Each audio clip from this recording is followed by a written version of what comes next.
Hello guys, कैसे हैं आप सब। एक i10 गाड़ी हमारे पास आया हुआ है जिसका साउंड आ रहा है। गाड़ी चलाने का टाइम को ढक ढक करके साउंड आ रहा है, स्टीयरिंग घुमाने के टाइम को भी साउंड आ रहा है।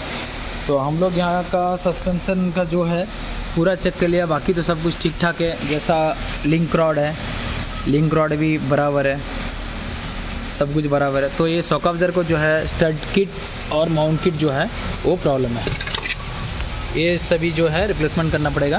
प्लस शॉक अब्जर्वर भी ख़राब है। ये जो हम खोले हैं, इसका क्या होता है कि इसका जो बेयरिंग है वैसे भी प्रॉब्लम है। ये सभी हम लोग को रिप्लेस करना पड़ेगा दोनों साइड का, प्लस शॉक अब्जर्वर चेंज करना पड़ेगा। तो उसका होने के बाद हम लोग चेक करेंगे कि गाड़ी का साउंड जाता है कि नहीं जाता है। उसका बाद फाइनल में एक बार चेक करके हम लोग कस्टमर को डिलीवरी देंगे। नेक्स्ट वीडियो में आप लोग को बताएंगे कि इसका सॉल्व हुआ कि नहीं हुआ। ठीक है।